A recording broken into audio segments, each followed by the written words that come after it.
Olá pessoal, essa é a nossa terceira etapa do capítulo de bioenergética e aqui falaremos de glicólise, que é a primeira etapa da respiração celular.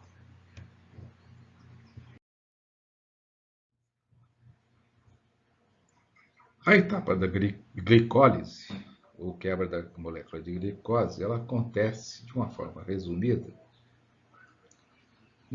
nessa, nessa abstração aqui.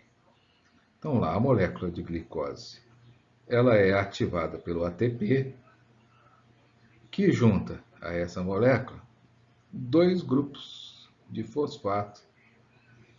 Essa molécula antes ela é convertida de glicose para glicose para frutose, e nessa molécula de frutose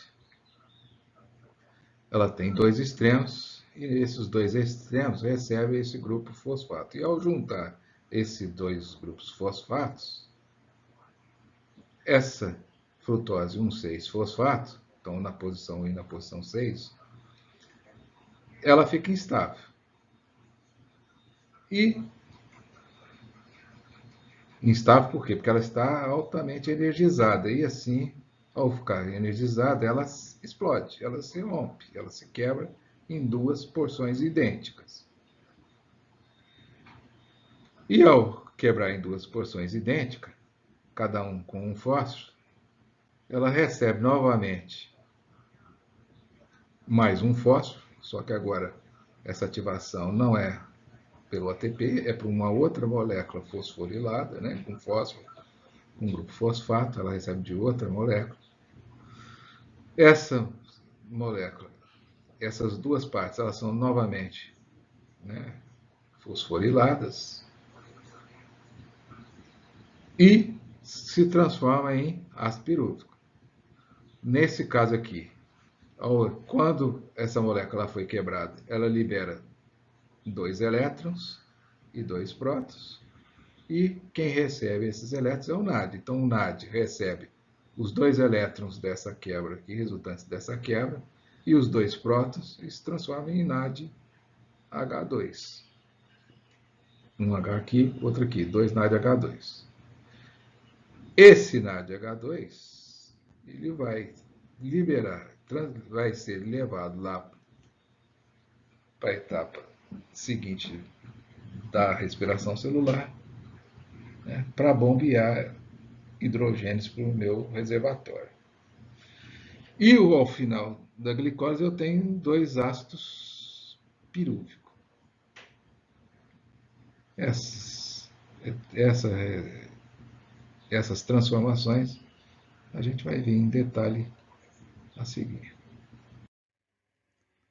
Como eu disse, a primeira etapa da respiração celular é a glicólise, que é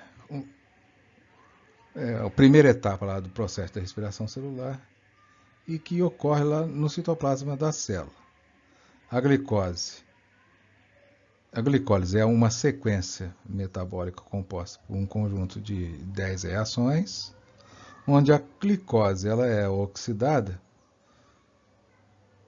produzindo duas moléculas de piruvato e 4 moléculas de ATP. Vejamos.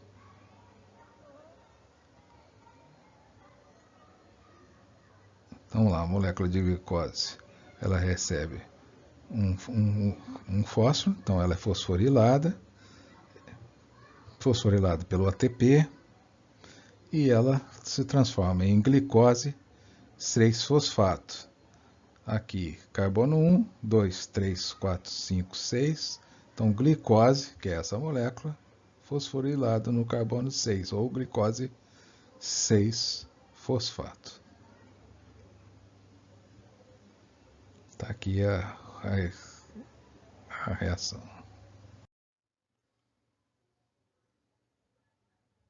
Bom, a reação 2, a glicose 6-fosfato, ela é convertida em frutose 6-fosfato. Então eu tinha um anel com 6 carbonos, passa agora a ter um anel menor com 5 carbonos, mas o número, a atomicidade da glicose 6-fosfato e a frutose 6-fosfato é a mesma. Então, aqui é uma reação de isomerização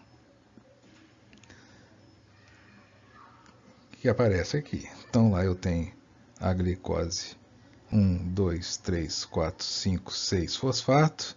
E aqui eu tenho a frutose 1, 2, 3, 4, 5, 6 fosfato. Uma molécula é isômero, tem a mesma forma molecular, as duas moléculas com a mesma forma molecular, então é uma reação de isomerização. A próxima reação, que é a reação 3, a frutose 6-fosfato, ela é fosforilada novamente, né, através do ATP, e ela é fosforilada novamente, formando a frutose de fosfato. Então ela apresenta 2 fosfatos. Bom, a quarta reação,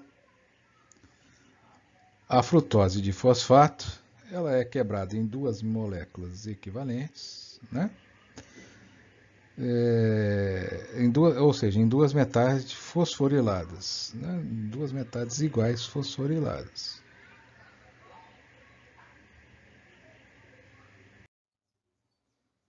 Bem, na próxima reação, eu tenho um NAD que está oxidado. Ele está oxidado porque ele está protonado. Ele desprotona e, ao fazer isso, ele libera 2 elétrons, que é usado, essa energia ele é usado para quebrar uma molécula de ATP e liberando um fosfato que é introduzido no carbono 3. Então ele fosforiza. Essa energia é usada para fosforilar o carbono 3, formando um 3-bifosfoglicerato.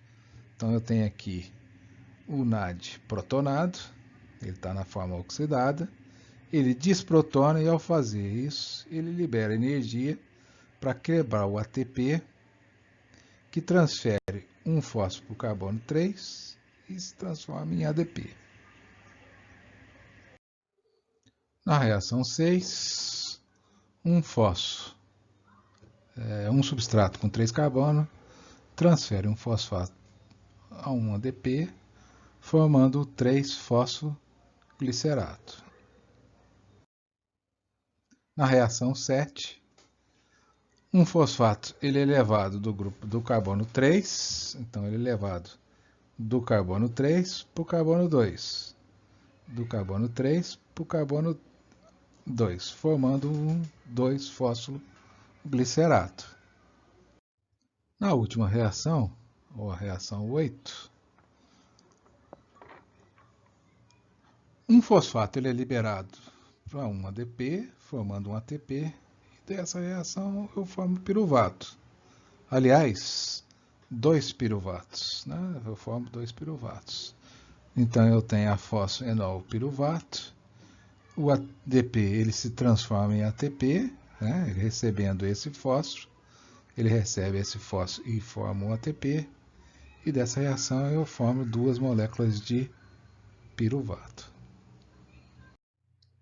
Aqui é o fim da nossa terceira etapa, e na próxima aula nós veremos a quarta etapa, que é a última etapa do capítulo de bioenergética.